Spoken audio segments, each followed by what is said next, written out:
Well, it's been another great Sunday today. We've had some prayer for people. We've continued in the Robert Morris teaching series about our finances. It's been a really great morning. I've enjoyed it. Have you enjoyed it? Really good. Yeah? Yeah, really good morning. Loads of happening with testimonies and stuff. Yeah, it's been good. We've really felt the presence of God and seen God moving in this place this morning, so it's been really good. That's what it's all about, isn't it? Yeah. If God's presence is here, His power is here, then it makes all the difference. It changes lives.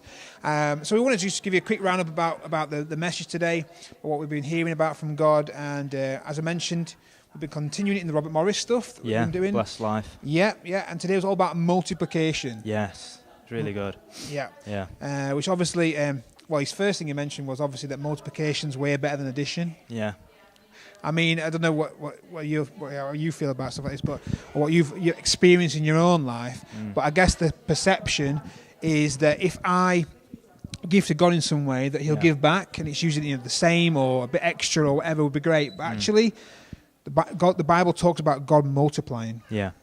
I thought it was really good how he was putting it across. He talks about the principles of when you give to God, how God takes what you've given Him and then gives you back even more. He'll multiply what's already yours, and I think that's it's really good to understand that and to see that principle. He was talking about the feeding of the 5,000, right? Yeah, and I think I've never looked at that story in that way before, in how God took some of it and then used what they'd given to him to multiply it. In fact, he was really good, wasn't he, about I don't know if you read your Bible like this, but some people, they try and put themselves in the story and try and think how they would react. And he kind of took us through. It's kind of quite funny actually as well. Yeah. He kind of took us through the story of the feeding of the 5,000, as if he was there, and he talks about how the disciples would react and whatever.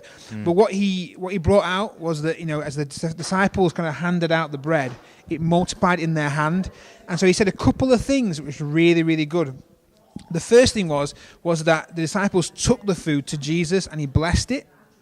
And then they went away and they broke it and they passed it around. And he said two main things from this is this, that the first thing is that you have to take it to God, give it to God. The disciples gave it to Jesus. So take your whatever it is, your gift or whatever it may be, money or whatever, time or whatever. You have to give it to God first so that He can bless it. Yeah. And then once He's blessed it, it says that then you have to give it away. You have to go out your hands. You have to give it away, right? Yeah. Yeah, I thought it was especially interesting when he was talking about giving what you've got away to people, and that's when you'll get more. Because it's he was saying how much it doesn't make any sense, and it is completely illogical. But we was listening to testimonies this morning, and it's incredible because it's actually true. When you give away, you do get more back for it, and I think that's really interesting. Yeah. There's one line that Robert Morris used that I thought was really good as well. It's the first thing I wrote down, actually.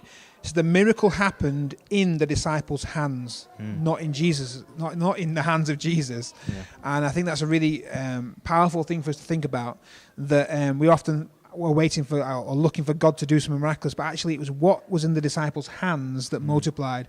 Yeah. And so I want to encourage you today, God's got something for you. He wants to multiply in your life, but you've got to take it to Him so He can bless it and then give it away so He can multiply it. And we believe that God's going to multiply for you today. Yeah. Hey, if you've never joined us before, then you're very welcome to come next week, which is our final in the series, The Blessed Life. So come along, and we're continuing it in the multiplication idea as well next week. Yeah. So why don't you come and join us? We will love to make you feel welcome, give you a free coffee, and get to know you a bit. So we'll see you next week.